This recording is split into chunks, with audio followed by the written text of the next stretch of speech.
आज हम पीगू प्रभाव, पीगू इफ़ेक्ट की चर्चा करेंगे। अर्थशास्त्र में और मुख्य तौर से केंद्रीय अर्थशास्त्र में लिक्विडिटी ट्रैप या तरलता की जाल की स्थिति से हम लोग अवगत हैं। जैसा कि हम जानते हैं कि लिक्विडिटी ट्रैप एक ऐसी स्थिति होती है जिसमें मौद्रिक नीति एक तरह से पूर्णतः असफल हो जाती है। सामान्यतः जब उत्पादन बढ़ाने की बात आती है, रोज़गार बढ़ाने की बात आती है, वैसी स्थिति में ये कहा जाता है कि अगर ब्याज की दरें कम हों तो निवेश बढ़ेगा और निवेश के बढ़ने से उत्पादन और रोज़गार का स्तर बढ़ेगा। लेकिन केंद्रीय अर्थशास्त्र में हम लोगों ने देखा है कि एक ऐसी स्थिति जिसको हम मंदी की भीषणतम स्थिति कह सकते हैं और जिसमें मुद्रा की मात्रा को बढ़ा के ब्याज दर को घटाना असंभव हो जाता है। ब्याज दर ऑलरेडी अपने न्यूनतम स्तर पर होती हैं और वैसी स्थिति में अगर बेरोजगारी की स्थिति है तो उसे दूर नहीं किया जा सकता और इस दृष्टि से मौद्रिक नीति वहाँ असफल सिद्ध हो जाती है। इस स्थिति में प्रोफेसर पीगू ने, Arthur Cecil Pigou, A C Pigou, जो एक तरह से नियो क्लासिकल अर्थशास्त्री कहे जाते हैं और क्लासिकल अर्थशास्त्रियों के विचारों का समर्थन करते हैं और उसके संवर्धन में भी उनका बड़ा योगदान रहा है। उन्होंने एक ऐसी आप कह सकते हैं कि स्ट्रेटजी बताई, तरीका बताया, जिसके माध्यम से मंदी में फंसी हुई अर्थव्यवस्था या तरलता जाल में फंसी हुई अर्थव्यवस्था को भी मंदी से निकाला जा सकता है। और एक तरह से पीगू का ये कहना था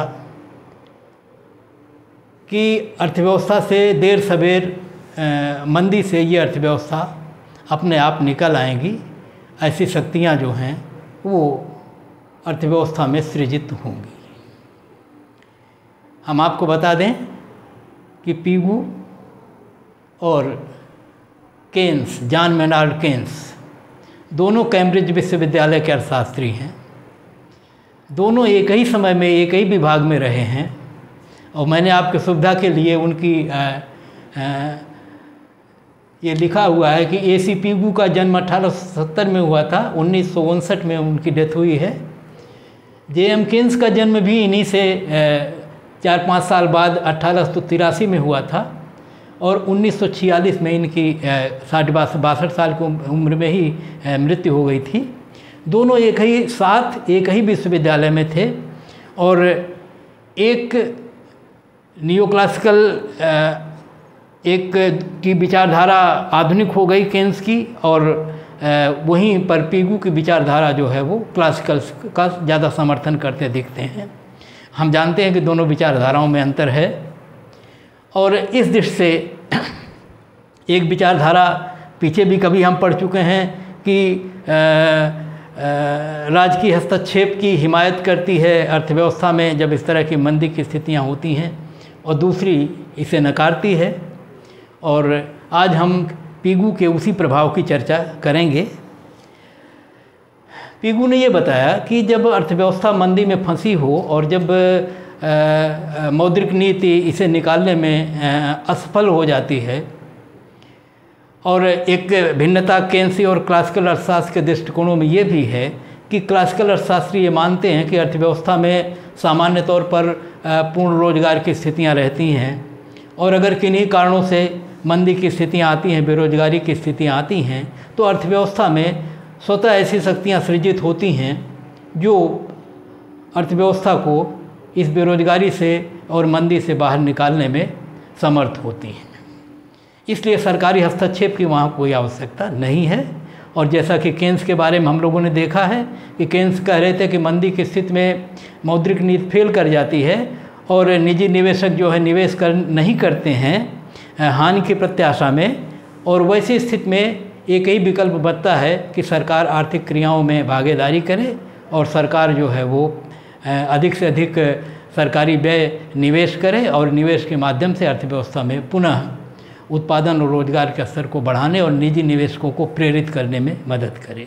तो ये दोनों में भिन्नता है, और क्लासिकल विचारों के आधार पर ही पिगू जो कहते हैं और जिनके माध्यम से वो ये दावा करते हैं कि अर्थव्यवस्था से या मंदीकालीन स्थिति में भी इस बेरोजगारी की समस्या का हल निकल सकता है, हम उनके तर्कों को पढ़ सकते हैं।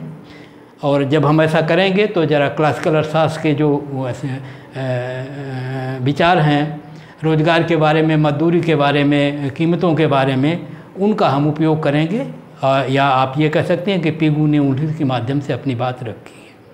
पिगू ये कहते हैं, वो क्लासिकल अर्थशास्त्री भी स्वीकार करते हैं कि जब अर्थव्यवस्था में बेरोजगारी होगी तो इसका मतलब है कि श्रमिकों की जो मात्रा है या पूर्ति है वो बहुत ज़्यादा है, और जब श्रमिकों की पूर्ति ज़्यादा होगी तो क्लासिकल अर्थशास्त्री ये मानते थे कि मजदूरी दरें लोचशील हैं, ब्याज दरें लोचशील हैं, कीमत स्तर लोचशील है, फ्लेक्सिबल है, सब इसमें कमी बेसी संभव है, और मांग पूर्ति की शक्तियों में जब इस तरह से अंतर आता है तो इनमें परिवर्तन होते हैं। और इस दृष्टि से उन्होंने ये कहा, जैसा कि हम जानते हैं कि क्लासिकल अर्थशास्त्री वास्तविकता या वास्तविक तथ्यों में विश्वास रखते हैं, और जब वो मजदूरी की बात करते हैं तो वास्तविक मजदूरी की बात करते हैं, जिसका मतलब होता है मौद्रिक मजदूरी को हम कीमत स्तर से भाग देके जो निकालते हैं, अर्थात मौद्रिक मजदूरी का जो वास्तविक मूल्य है, जो उसकी क्रय शक्ति है, उसे हम वास्तविक मजदूरी कहते हैं। पिगू ये तर्क देते हैं कि जब अर्थव्यवस्था में श्रमिकों की पूर्ति ज़्यादा होती है मांग की तुलना में, तो मजदूरी गिरती है, मौद्रिक मजदूरी गिरती है, और अगर मौद्रिक मजदूरी गिरती है, एम ऊपर है, मजदूरी डब्लू ऊपर है, पी नीचे है, W/P वास्तविक मजदूरी होती है, और तो जब मजदूरी गिरती है तो वास्तविक मजदूरी में कमी होती है। यही वो ये तर्क देते हैं कि जब मजदूरी गिरेगी तो उत्पादन की लागतें घट जाएंगी, और जब लागतें घटेंगी तो इनके कारण अर्थव्यवस्था में कीमत स्तर भी गिरेगा, और यदि कीमत स्तर गिरता है तो इसी को कहते हैं वेज प्राइस डिप्रेसिएशन, मतलब मजदूरी में बेरोजगारी के कारण मजदूरी में कटौती होती है और मजदूरी में कमी के कारण अंततः कीमत स्तर में कमी होती है। और जब कीमत स्तर में कमी होती है तब वो उसके एक दूसरे प्रभाव की चर्चा करते हैं। हम आए देखें, वो ये कहते हैं कि अर्थव्यवस्था में जो परिसंपत्तियाँ होती हैं वो लिक्विड और नॉन लिक्विड होती हैं। लिक्विड का मतलब होता है ऐसी परिसंपत्तियाँ जिनको हम जब चाहें तब अर्थव्यवस्था में क्रय विक्रय के साधन के रूप में उपयोग में ला सकते हैं। नॉन लिक्विड वो होती हैं जो अचल संपत्तियाँ हैं। अचल संपत्तियों को, भूमि है, बिल्डिंग है, मकान है, ऐसी संपत्तियों को हम तुरंत जो है क्रय विक्रय के साधन के रूप में उपयोग नहीं कर पाते, क्योंकि एकाएक इन्हें बेचा नहीं जा सकता। यहाँ पर यह कहा जाता है कि जब मंदीकालीन स्थितियों में या तरलता जाल की स्थितियों में कीमतें गिरती हैं, कि मूल्य स्तर गिरता है, हम जानते हैं कि ये विशेषता है मंदीकालीन स्थितियों की, जिसमें बेरोजगारी होती है, ब्याज दरें गिरती हैं, कीमतें गिरती हैं। तो जब कीमत स्तर नीचा होता है तो, और ऐसा होता है तो ऐसी वस्तुओं के सबके मूल्य गिरते हैं, मतलब जो अचल संपत्तियां हैं जिनको हम नॉन लिक्विड कह रहे हैं, उनके भी मूल्य गिर जाते हैं। लेकिन कुछ संपत्तियां वो होती हैं संपत्तियां लिक्विड। लिक्विड का मतलब तरल असेट्स, तरल परिसंपत्तियां, लिक्विड असेट्स। लिक्विड असेट्स का मतलब होता है वे परिसंपत्तियां जिनको हम चाहें तो क्रय विक्रय के साधन के रूप में तत्काल उपयोग में ला सकते हैं। ऐसी चीज़ों को हम कहते हैं जो हमारे पास कैश बैलेंस है, नकद मुद्रा के रूप में जो हमारे पास है, जो बैंकों में हमारे सेविंग्स अकाउंट्स हैं, जमाएँ हैं, या सरकार के बॉन्ड पेपर्स हमारे पास हैं। ये अधिक विश्वसनीय होते हैं और जब चाहें तब हम इनको बाज़ार में आसानी से भुना सकते हैं। तो ये जो हैं ये तरल संपत्तियां हैं, और एक तरह से इन्हीं को हम कहते हैं ये ऐसी संपत्तियां हैं जिनका मूल्य जो है फिक्स्ड है, स्थिर है, उनका मूल्य घटता बढ़ता नहीं है। जिनका जितनी मौद्रिक मात्रा है उतनी मौद्रिक मात्रा है, जितनी सरकारी बॉन्ड पर कीमत लिखी हुई है वो उतनी ही कीमत पर बिकेगा।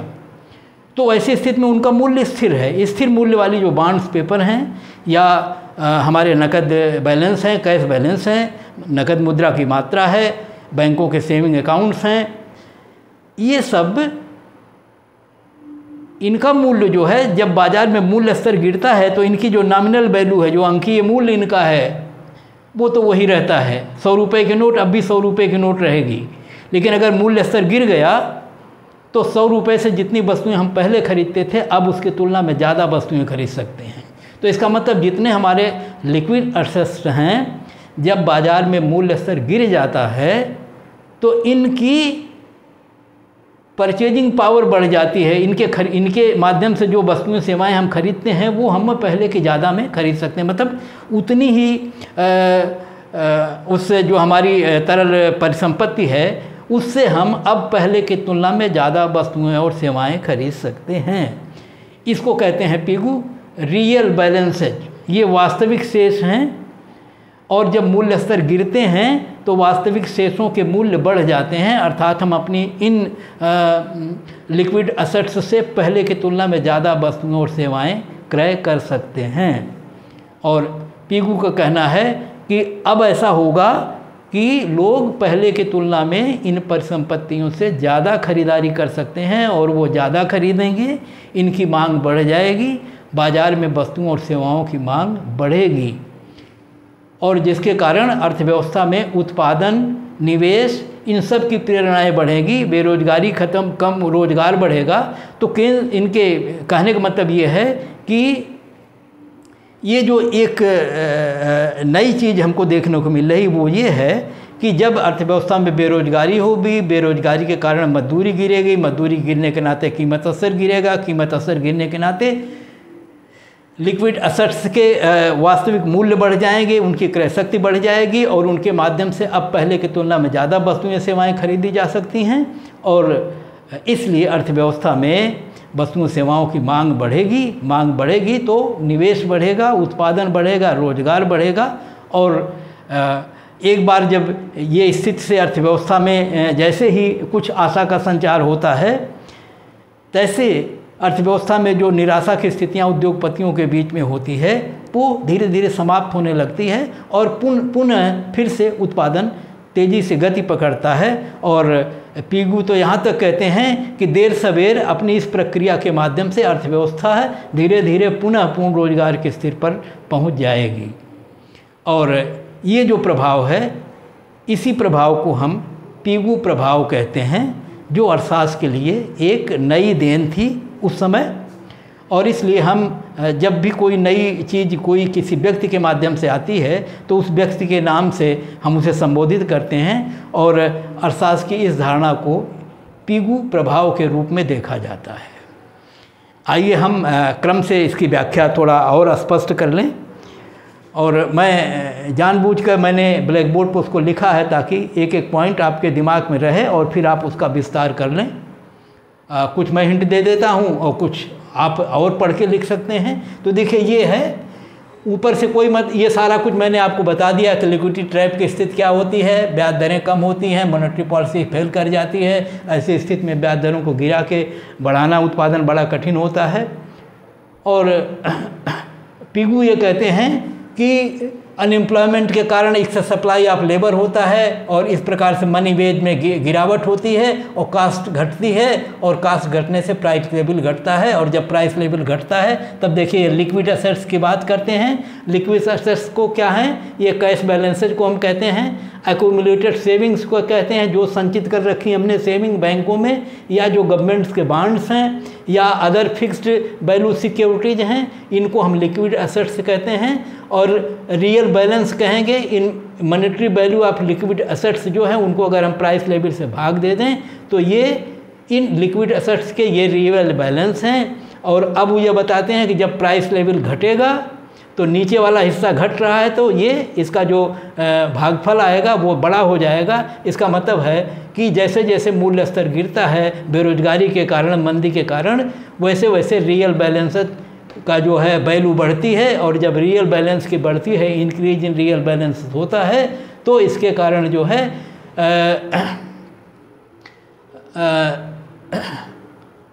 उत्पादन, निवेश, रोजगार सब बढ़ना शुरू हो जाता है। तो ये इसी प्रभाव को हम लोग जो है पीगू प्रभाव के नाम से जानते हैं। और देखिए पीगू के जो और विचार हैं उनको हम आपको स्पष्ट कर रहे हैं। देखें क्या है ये, इस पीगू प्रभाव की पूरी व्याख्या को क्रम से मैंने कुछ पॉइंट्स लिख के दिखाया है। देखिए लिखा हुआ है, number 1, direct relation between real value of liquid assets and propensity to consume. Pigou ये मानते हैं, जैसा कि अभी हम लोगों ने देखा भी है, कि जो मुद्रा वो real value of liquid assets जो हैं, मतलब लिक्विड असेट्स का जो मूल्य है उनका प्रोपेंसिटी टू कंज्यूम से, उपभोग की सीमांत प्रवृत्ति से सीधा संबंध है। इसका कहने का मतलब ये है कि जब तरल परिसंपत्तियों के वास्तविक शेषों के मूल्य बढ़ते हैं, और तब मूल्य बढ़ने के कारण जो उपभोग की सीमांत प्रवृत्ति है वो बढ़ जाती है। और उपभोग की सीमांत प्रवृत्ति बढ़ने का मतलब होता है कि व्यक्ति पहले की तुलना में ज़्यादा उपभोग करते हैं आय वृद्धि के परिणाम स्वरूप, और जिसका अर्थ हुआ कि अर्थव्यवस्था में उपभोग या समग्र मांग में वृद्धि हो जाती है। ये पहला पॉइंट, तो कहने दोनों में सीधा संबंध है। अगर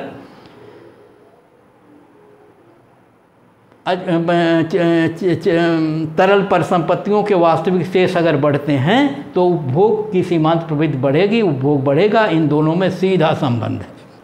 दूसरा,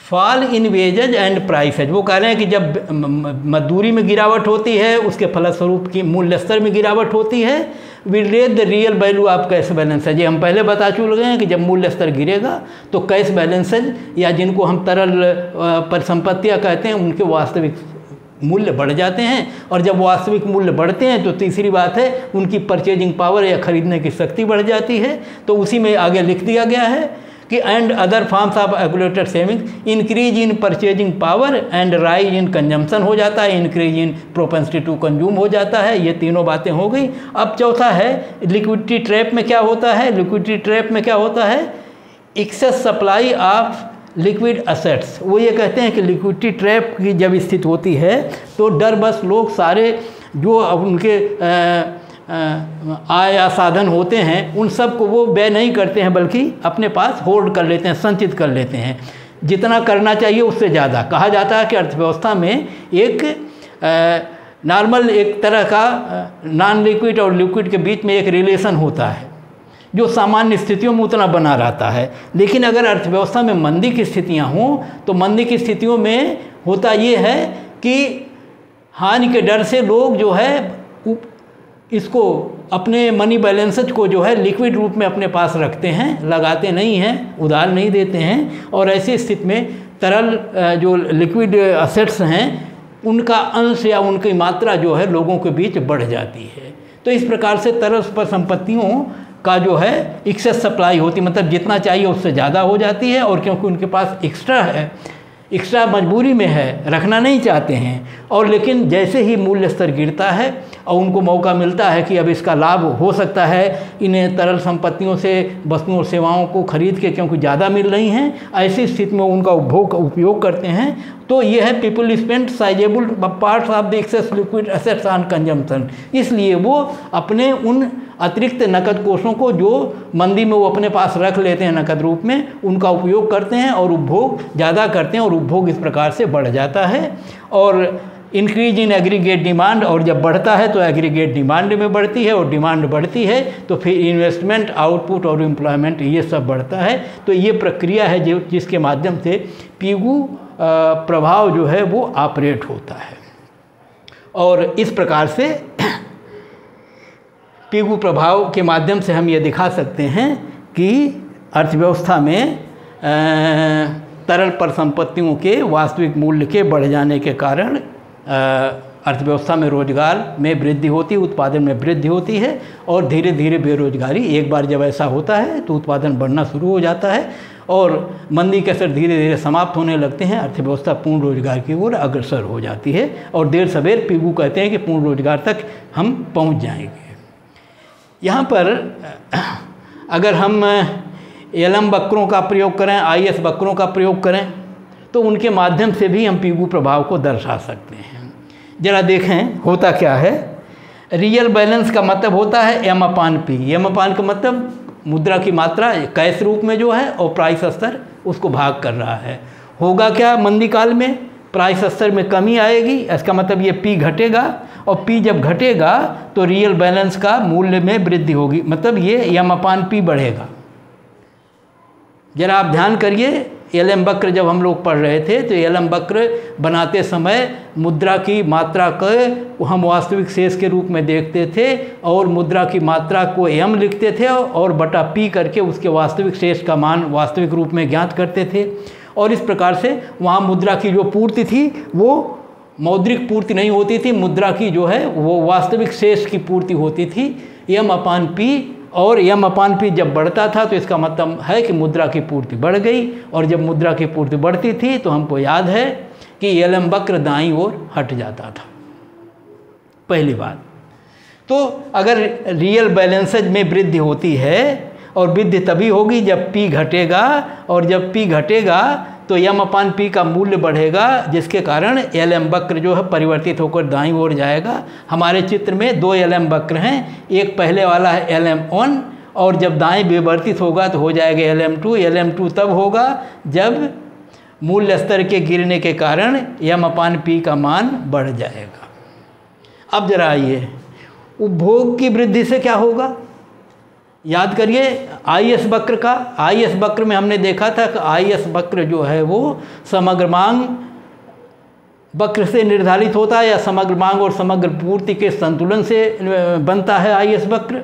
और आईएस वक्र पर हमने देखा है कि अगर समग्र मांग में वृद्धि हो, चाहे जैसे हो, चाहे सरकारी व्यय में वृद्धि हो, चाहे निजी निवेश में वृद्धि हो, चाहे उपभोग में वृद्धि हो, और जब एग्रीगेट डिमांड बढ़ती थी तो आईएस वक्र भी दाईं ओर शिफ्ट होता है। जैसे अगर आईएस वक्र 1 है ये, और अगर उपभोग में वृद्धि होगी, निवेश में वृद्धि होगी, या कुल मिलाकर हम कहें किन्हीं भी कारणों से समग्र मांग में वृद्धि होगी तो आईएस वक्र दाईं ओर बढ़ेगा। ऐसे IS1 से IS2 IS3 ये है। तो उपभोग बढ़ने से ये बढ़ेगा और मूल्य स्तर गिरने से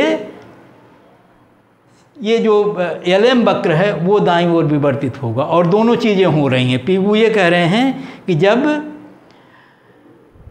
पी या मूल्य स्तर गिरेगा तो मूल्य स्तर गिरने से रियल बैलेंसेज की जो मूल्य हैं वो बढ़ जाएंगे। ये बढ़ने का मतलब हुआ कि एम अपान पी बढ़ जाएगा और एम अपान पी बढ़ेगा तो ये एलएम वक्र जो है दाईं ओर जाएगा। और ऐसा होने से होगा क्या कि अर्थव्यवस्था में वास्तविक शेषों के या तरल जो उनके लिक्विड एसेट्स हैं उनके मूल्य बढ़ेंगे तो लोग उनसे खरीदारी ज़्यादा करेंगे तो उपभोग बढ़ेगा, समग्र मांग बढ़ेगी और समग्र मांग बढ़ेगी तो आईएस वक्र दाईं ओर शिफ्ट हो जाएगा। तो ये दो चीज़ें होंगी। और जब ये दो चीज़ें होंगी और तरलता जाल की स्थिति में क्या होता है, तरलता जाल की स्थिति में एलएम वक्र जो होता है वो हॉरिजॉन्टल हो जाता है ऐसे, जिसका मतलब ये होता है कि मुद्रा की पूर्ति को आप चाहे जितना बढ़ाओ ब्याज दरें बढ़ने वाली नहीं हैं, वो ज्यों की त्यों न्यूनतम स्तर पर बनी रहेंगी। तो ऐसी स्थिति में ये वक्र जो है वो आधार के समानांतर क्षैतिजी हॉरिजॉन्टल हो जाता है।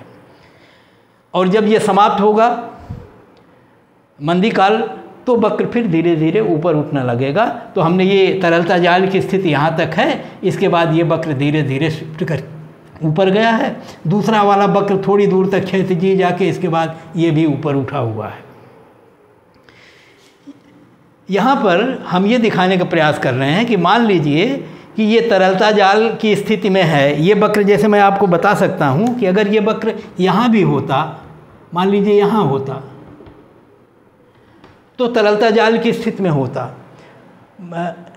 पीगू कहते हैं कि जब उपभोग बढ़ेगा तो तरलता आईएस वक्र आगे की ओर शिफ्ट होगा तो मूल स्तर के गिरने के कारण अभी हम LM वक्र पर न भी जाएं तो हम ये कहते हैं कि कुल उपभोग बढ़ेगा, और कुल उपभोग बढ़ने से ये वक्र आगे बढ़ेगा, और जब आगे बढ़ेगा तो धीरे धीरे बढ़ते बढ़ते एक ऐसी स्थिति आएगी कि यहाँ तक पहुँचा और आगे बढ़ेगा। तो अब ये वक्र जहाँ से खड़ा हो रहा है ढाल इसकी, उस पर कहीं कटान चली जाए, क्योंकि जैसे जैसे उपभोग बढ़ेगा वैसे वैसे वक्र आगे शिफ्ट कर जाएगा। तो मैंने यहाँ पर एक वक्र आपको दिखाया कि जो इस अंतिम बिंदु क्षैतिजी बिंदु के यहाँ है, यहाँ पर होते तो भी बढ़ के हम यहाँ जाते, यहाँ से और उपभोग बढ़ेगा तो और आगे जाएंगे, और उपभोग बढ़ेगा तो और आगे जाएंगे। और पिगू कहते हैं कि जब एक बार उपभोग बढ़ना शुरू हुआ और व्यवस्था में जब निवेश और रोजगार और उत्पादन बढ़ने की प्रक्रिया शुरू होगी तो ये धीरे धीरे बढ़ता ही रहेगा, और धीरे धीरे करते एक दिन ऐसा भी आएगा कि जब वो पूर्ण रोजगार के बिंदु तक पहुंच जाए। तो इस दृष्टि से अगर हम देखें तो हम यहाँ दिखाने का आपको प्रयास कर रहे हैं कि अगर हमारी प्रारंभिक स्थिति ये है, हमारा प्रारंभिक LM वक्र LM1 है, हमारा IS वक्र IS1 है, तो हम संतुलन बिंदु यहाँ होंगे A पर, और A पर हमारी आय का स्तर होगा OY1। इस पर आय है, इस पर ब्याज की दरें हैं। अब अगर उपभोग बढ़ता है, जैसा कि वो पिगू इफेक्ट के कारण कुल उत्पादन उपभोग बढ़ेगा, कुल उपभोग बढ़ने से IS वक्र आगे बढ़ेगा, और अगर ये आगे बढ़ता है, हम इसी वक्र पर अगर आए LM पर, तो भी हम देख रहे हैं कि अब जब ये इसके बढ़ते हुए भाग पर जाएगा तो आय भी बढ़ेगी, साथ में ब्याज दरें भी बढ़ेंगी, ब्याज दर पहले की तुलना में ज़्यादा हो जाएगी। तो अब इस स्थिति में पिगू कहते हैं कि जब आय बढ़ेगी तो आय बढ़ने से अब अर्थव्यवस्था में आशा का संचार होगा। और एक और जानते क्या बात होगी, ब्याज दरें गिरती जा रही थी तो लोग डर रहे थे कि अगर आप किसी को उधार दे दोगे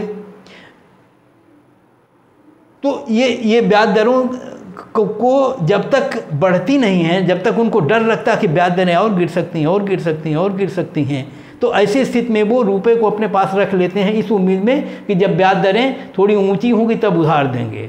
और अब जब ब्याज की दरें बढ़ने लगेंगी तो वो उस पैसे को बाज़ार में डालना शुरू करेंगे, अपने पास कैश नहीं रखेंगे। बाज़ार में जाने का मतलब हुआ कि बाज़ार में पूंजी की पूर्ति अब बढ़ जाएगी। पूंजी की पूर्ति बढ़ने का मतलब हुआ कि लोगों को अब निवेश करने के लिए पूंजी उपलब्ध हो जाएगी, लोग अपने पास संचय करके नहीं रखेंगे, और ऐसी स्थिति में निवेश बढ़ेगा। आय बढ़ ही रही है, इसके कारण भी निवेश बढ़ेगा, बचत बढ़ेगी, और अर्थव्यवस्था में उत्पादन तेज़ी से बढ़ेगा, रोजगार बढ़ेगा। ये प्रक्रिया होगी, और हम A से अगर B पर जाएंगे तो आय का स्तर Y1 से Y2 पर हो जाएगा।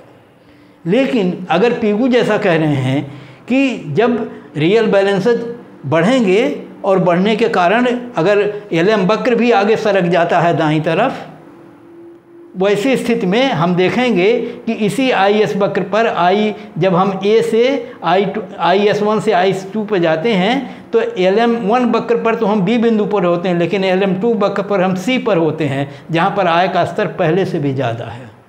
इसका मतलब ये हुआ कि अब की स्थिति में जो दोनों का प्रभाव होगा, LM वक्र के में परिवर्तन का प्रभाव उसी मूल्य स्तर के गिरने के नाते LM वक्र भी सरका है, और उसी मूल्य स्तर के गिरने के कारण तरल परिसंपत्तियों के मूल्य बढ़े हैं, जिनके कारण उपभोग बढ़ा है, जिनके कारण IS वक्र सरका है। दोनों का जो प्रभाव ये होगा वो आय को बढ़ाने वाला होगा। और इस चित्र में हम ये भी दिखाने का प्रयास कर रहे हैं कि अगर हम ये मान लें कि हमारे फुल एम्प्लॉयमेंट का स्तर जो है ये YF है, अंतिम यहाँ पूर्ण रोजगार की स्थिति है, तो पिगू ये बताते हैं कि अगर धीरे धीरे ये IS वक्र आगे बढ़ता जाए तो एक ऐसी स्थिति भी आ सकती है कि हम पूर्ण रोजगार के स्तर पर पहुँच जाएं जहाँ पर बेरोजगारी समाप्त हो जाए। तो ये तरीका, ये एक जो मैकेनिज्म पिगू ने बताई कि इस तरह से जो है एक अब भी इस मंदी में आशा का संचार है, एक अब भी हमारे पास एक अस्त्र है जिसके माध्यम से हम इस बेरोजगारी से निकल सकते हैं और हम पुनः पूर्ण रोजगार की ओर बढ़ सकते हैं।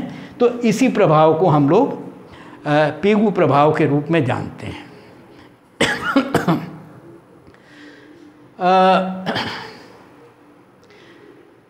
अर्थशास्त्रियों का ये कहना है कि पिगू प्रभाव सैद्धांतिक दृष्टि से देखा जाए अगर थ्योरेटिकली तो केन्स के ऊपर एक तरह से केन्स के ऊपर हावी हो जाता है ये, लेकिन प्रैक्टिकल में शायद इस तरह से लागू नहीं होता जैसे हम लोग थ्योरेटिकली पढ़ रहे हैं। क्यों? क्योंकि व्यवहार में केवल ये प्रभाव जैसे हम सोच रहे हैं वैसे काम करेगा या उतनी तेज़ी से काम करेगा, ये शायद संभव न हो, क्योंकि व्यवहारिक स्थितियां बहुत जटिल होती हैं। और कई बार जैसे केन्स ने भी कहा था कि मंदी की स्थितियों में जो साइकोलॉजिकल असर होता है उद्यमियों के ऊपर, जिसमें वो इस डर बैठ जाता है भविष्य की अनिश्चितता की, और ये कि लग जाता है कि लाभ नहीं होने वाला है, पता नहीं क्या होगा, आगे घाटा होगा, और वो डर बस जो है निवेश करने से डरते हैं। तो ऐसी स्थिति में वो कहते हैं कि कई बार ये सब स्थितियां होने के बावजूद भी हो सकता है कि उस तरह से निवेश और उत्पादन न बढ़े जैसा पिगू कह रहे थे। और वो ये भी कहते हैं कि जिस तरह से पिगू इतनी आसानी से ये कह रहे हैं कि ब्याज दरें लोचशील हैं, जिस तरह से कह रहे हैं कि कीमत स्तर लोचशील है, मजदूरी दरें लोचशील हैं, इतना आसान नहीं होता। और कई बार बेरोजगारी या मंदी की स्थिति में भी, श्रम की बाहुल्यता होने की स्थिति में भी मजदूरी दरों को गिराया नहीं जा सकता, चाहे उसका कारण श्रमिक संघों का विरोध हो। और इस कारण और एक और तत्व में पिगू हिक्स वो कहते थे कि क्लासिकल अर्थशास्त्री कहते हैं कि लोग वास्तविक मूल्यों से, रियल वैल्यू से प्रभावित होते हैं, लेकिन देखने में आता है कि लोग जो है वो मनी वैल्यू से प्रभावित होते हैं। होना चाहिए वास्तविक से, होते हैं मनी से। इस नाते कहा कि उनमें भ्रम होता है, इल्यूजन होता है, मनी इल्यूजन होता है। व्यक्ति मुद्रक मूल्य से प्रभावित होता है। इस नाते पिगू कहते हैं वास्तविक के नाते सब वास्तविक शेषों में वृद्धि हुई है। वो कहता है कि व्यक्ति वास्तविक शेषों से न प्रभावित होकर मौद्रिक शेषों से प्रभावित होता है, और अगर मौद्रिक शेषों से प्रभावित होता है तो जिस प्रकार से पिगू आर्गूमेंट कर रहे हैं वैसा संभव नहीं है। और हो सकता है कि जब मजदूरी दरें गिरें या गिराई जाएं तो मजदूर क्योंकि मौद्रिक शेषों से प्रभावित होता है, और जब उनकी मजदूरियां गिरेंगी तो वो उसका विरोध करेगा। और अगर कहीं से श्रमिक संघ इसको रोक पाने में सफल है और वो प्रयास करेगा तो ऐसी स्थिति में मजदूरियों को गिरा पाना थोड़ा कठिन होगा। और अगर मजदूरियां गिरती नहीं हैं तो जिस तरह की पिगू का उदाहरण है उसको उस रूप में लागू नहीं किया जा सकता। एक दूसरा कारण है कि लिक्विड असेट्स जो हैं उनका डिस्ट्रीब्यूशन अर्थव्यवस्था में कैसा है, किनके पास हैं ये लिक्विड असेट्स। तो सामान्यतः ये कहा जाता है कि ये जो कैश बैलेंसेज हैं, लिक्विड असेट्स हैं, ये सब तो अधिकांशतः धनी वर्गों के पास होते हैं, और धनी वर्गों की जो उपभोग की सीमांत प्रवृत्तियाँ होती हैं वो कम होती हैं। और अगर ऐसी स्थिति हो तो जिस तरह से वो ये कह रहे हैं कि दोनों में डायरेक्ट रिलेशन है, अर्थात अगर वास्तविक शेषों के मूल्य बढ़ते हैं तो उपभोग की सीमांत प्रवृत्तियाँ बढ़ेंगी, इतना आसान नहीं है और न इतना सीधा संबंध है उनके बीच में। और ऐसा हो सकता है कि जितनी तेज़ी से वो उपभोग बढ़ने की सोच रहे हैं वो वैसा प्रभाव न हो, और अगर ऐसा नहीं होता है तो पिगू प्रभाव व्यावहारिकता में काम नहीं कर पाएगा। एक तीसरी स्थिति है, कहा जाता है कि जब कीमतें गिरती हैं मंदी काल में या इस पिगू प्रभाव के कारण भी गिरती हैं, तो कई बार ये होता है कि वेट करता है व्यक्ति या लोग या जो भी हैं जिनके पास रियल बैलेंसेज हैं कि हो सकता है कीमतें और ज़्यादा गिर जाएं। तो ऐसी स्थिति में अगर उनको लगे कि कीमतें और गिरेंगी तो वास्तविक शेषों के मूल्य और बढ़ेंगे, इसलिए वे अपने उपभोग संबंधी निर्णय को स्थगित कर सकते हैं।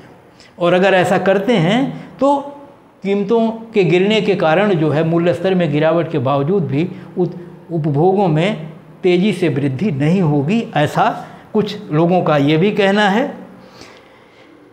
एक और डर पिगू प्रभाव में लोगों को है कि जब वास्तविक शेषों के मूल्य, जब ब्याज दरें ये गिरती हैं, जब मूल्य स्तर गिरता है, मूल्य स्तर गिरने के कारण जैसे मैंने कहा कि लोग स्थगित कर देते हैं कि मूल्य स्तर हो सकता और गिर जाए, और इस नाते वो अपने उपभोग को नहीं बढ़ाते हैं। वो ऐसी स्थिति में उत्पादन और मांग घट जाती है या मांग का स्तर गिरता है। वैसी स्थिति में निवेशक जो है अपने नए निवेश नहीं करते हैं, बैंकों से पैसे नहीं उधार लेते हैं, और एक तरफ और होता है कि जो लोग बैंकों से पैसे उधार लिए हुए हैं, क्योंकि मूल्य स्तर गिर गया है, इस नाते जब पैसे अब लौटाएंगे तो ये इनके लिए एक तरह से भार ज़्यादा पड़ेगा, क्योंकि जब मूल्य ज़्यादा होते हैं तब जो पैसे लौटाते हैं उनका मूल्य वैल्यू कम होती है, क्रय शक्ति कम होती है, और जब मूल्य कम है तो इनकी क्रय शक्ति ज़्यादा होती है, अर्थात इनको लगता है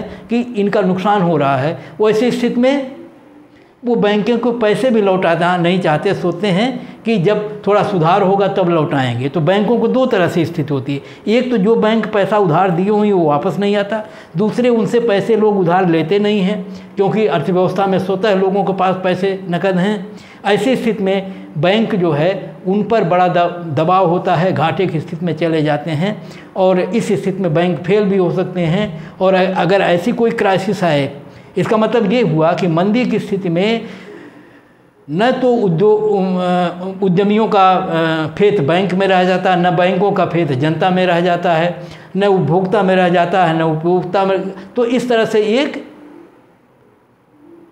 कॉन्फिडेंस की क्राइसिस हो जाती है, विश्वास का संकट उत्पन्न हो जाता है, और जहां अगर विश्वास हट गया तो सारा बिजनेस विश्वास पर चलता है। वैसी स्थिति में कहा जाता है कि ये जो पिगू का प्रभाव है वो काम नहीं कर पाता, और ये सैद्धांतिक दृष्टि से अच्छा भले लगता हो, व्यवहारिक धरातल पर उतना सही काम नहीं कर पाता।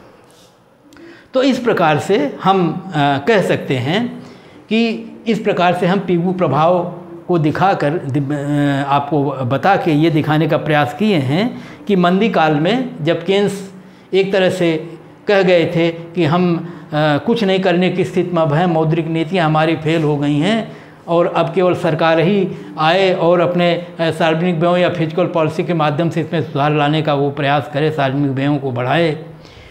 पिगू ने कहा कि अब भी रास्ता है, और बिना सरकार को प्रवेश किए हुए अपने आप ये व्यवस्था चल सकती है, और इस पिगू प्रभाव के माध्यम से अर्थव्यवस्था पुनः अपनी पटरी पर वापस लौट सकती है, और धीरे धीरे देर सवेर पूर्ण रोजगार के स्तर पर पहुंच जाएगी। ये पिगू प्रभाव है। तो आज का वीडियो यहीं समाप्त करते हैं पिगू प्रभाव का, और फिर आगे हम मिलते हैं। वीडियो अच्छा लगता हो तो मैं आपसे निवेदन करूंगा कि आप इसे लाइक और शेयर करें, अपने मित्रों तक पहुंचाएं ज़्यादा से ज़्यादा, ताकि ज़्यादा से ज़्यादा लोगों को लाभ हो। क्योंकि ज़्यादा लोग पढ़ेंगे तो मुझे लगेगा कि मेरी बात ज़्यादा लोगों तक पहुंच रही है, और जितने ज़्यादा लोग तक पहुँचेंगे हम अपने उद्देश्य में सफल होंगे। तो इन्हीं के साथ हम आपको शुभकामनाओं के साथ आज विदा लेते हैं। अगले वीडियो में फिर मिलते हैं। धन्यवाद।